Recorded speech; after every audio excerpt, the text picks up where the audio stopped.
حضرت عقبہ ابن نافع رضی اللہ تعالی عنہ افریقہ کے علاقے میں جا رہے، ایک جگہ جنگل ملا، وہاں پڑاؤ ڈالا، وہاں چھاؤنی بنانے کا ارادہ کیا۔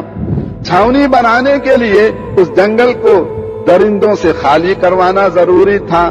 جب چھاؤنی بنانے کا فیصلہ کیا تو علاقے والے لوگ آئے اور کہنے لگے کہ آپ اس جنگل سے واقف نہیں ہیں، اس میں اتنے تو شیر ہیں، اتنے چیتے، اتنے بھیڑیے، اتنے سانپ اور اتنے فلاں چیز، اتنی فلاں چیز، اور آپ کو ان کا شکار کرنا بھی نہیں آتا۔ اگر ان کو آپ شکار کریں گے اور جنگل سے نکالیں گے اور ان کو قتل کریں گے تو برس ہاں برس لگ جائیں گے اور آپ کے کتنے آدمی ختم ہو جائیں گے اور جنگلی جانوروں کا ہاتھوں مارے جائیں گے، لہذا آپ اپنا فیصلہ بدل لو۔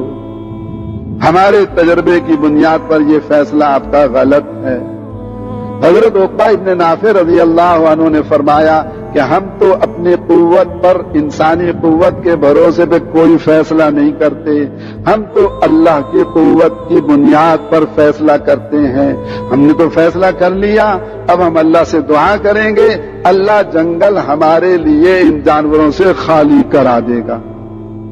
اب دعا مانگنے کا عام طریقہ تو یہ ہے کہ بھئی وضو کرو، نماز پڑھو، اللہ سے مانگو اے اللہ یہ جانور یہاں سے نکال دے، لیکن حضرت عقبہ ابن نافع رضی اللہ تعالیٰ عنہ نے نیا طریقہ دعا کا اختیار کیا۔ جنگل میں چلے گئے اور سب سے اونچی جگہ جو درخت تھی اس پہ چڑھ گئے اور زور سے آواز لگائی، اے جنگل کے رہنے والے جنگلی جانوروں، ہم اللہ کے بندے ہیں اور محمد صلی اللہ علیہ وسلم کی امتی ہیں اور آپ کے دین کو پھیلانے کے لیے آئے ہیں، ہم اللہ کے راستے میں نکلے ہوئے ہیں، ہمیں اس جنگل کی ضرورت ہے، تو ہم تمہیں 3 دن کی مہلت دیتے ہیں، 3 دن کے اندر تم سب یہاں سے نکل جاؤ، اپنے بچوں کو لے جاؤ، اپنے گھروں کو اٹھا کے لے جاؤ، 3 دن میں ہم تمہیں کچھ نہیں کہیں گے، اور 3 دن کے بعد جو ہمیں ملے گا من وجدنا ہو قتلنا ہو، 3 دن کے بعد جو ہمیں ملے گا ہم اس کو قتل کر دیں گے،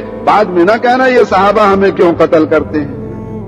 اب یہ اصل درخواست تھی اللہ کے دربار میں، اے اللہ تو ایسا کر دے، ان کو نکال دے۔ اب حضرت عقبہ ابن نافع کی آواز، یہ آواز کہاں تک جائے؟ اللہ تو ہر جگہ پہنچا سکتے ہیں نا آواز کو، تو آواز اللہ تعالیٰ نے تمام جانوروں کے کان تک پہنچا دی۔ پھر جانور انسانوں کی زبان نہیں سمجھتے، لیکن جانوروں کی سمجھ کس کے قبضے میں؟ اللہ کے قبضے میں۔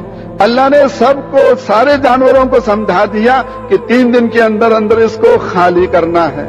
سمجھ بھی گئے، آواز پہنچ بھی گئی، آواز کا مطلب سمجھ بھی گئے۔ پھر اللہ تعالیٰ نے ان سب کے دلوں میں ڈالا کہ انسانوں کی اس بات کو ماننا ہے، کیونکہ یہ اللہ کے رستے کے نکلے ہوئے مہمان ہیں۔ بس اب شیر بھی اپنے بچے لے کے جا رہا ہے، بھیڑیا بھی جا رہا ہے، چیتا بھی جا رہا ہے، اور جو ہے اور لومڑی بھی جا رہی ہے، جتنے سانپ ہیں وہ بھی جا رہے ہیں، بچھو بھی جا رہے ہیں، سارے جنگلی جانوروں نے 3 دن کے اندر جنگل خالی کر دیا، ایک بھی جانور باقی نہیں بچ۔ اور ہمارا کیا ہوتا ہے؟ بھائی ہر گھر میں چوہے ہوتے ہیں کہ نہیں ہوتے؟ ساری عمر لڑائی رہتی ہے چوہوں سے، کبھی گولیاں چوہا مار گولیاں لے کر آتے ہیں، کبھی پنجرا بناتے ہیں، کبھی وہ کھڑکی لگاتے ہیں، آپ لوگ کیا کہتے ہیں اس کو، وہ تو ایک دم بولتی ہے چوہا پھنس جاتا ہے اس کے بیچ میں، کبھی کیا لگاتے ہیں، کبھی کیا کرتے ہیں۔ چوہے ہمارے گھر سے چوہے نہیں نکل کے دیتے، اور صحابہ کرام کے لیے جنگلی جانور 3 دن میں سارا جنگل خالی کر دیتے ہیں، کیونکہ اللہ نے جنگلی جانوروں کو صحابہ کے لیے مسخر کیا ہوا تھا۔ ان کی انفرادی ضرورتیں بھی دعا سے پوری ہوتی تھی، ان کی اجتماعی ضرورتیں بھی دعا سے پوری ہوتی تھی۔ حضرت انس بن مالک رضی اللہ تعالی عنہ کے پاس ان کے باغ کا مالی آیا اور کہنے لگا کہ جی بارشیں رک گئی ہیں، باغ آپ کا سوکھ رہا ہے، پتے گر رہے ہیں، پھل خشک ہو رہا ہے، بڑی مشکل آ پڑی ہے۔ فرمایا اچھا بارش کی ضرورت ہے، چلو ابھی اللہ سے درخواست کرتے ہیں۔ وضو کا پانی منگایا اور وضو کیا، اندر جا کر 2 رکعت نماز پڑھی۔ تو جیسے ہم بٹن نیچے کرتے ہیں ہمیں یقین ہے کہ بلب جل جائے گا، انہیں بھی یقین تھا کہ نماز پڑھتے ہی اللہ سے مانگنے پر بادل آ جائے گا۔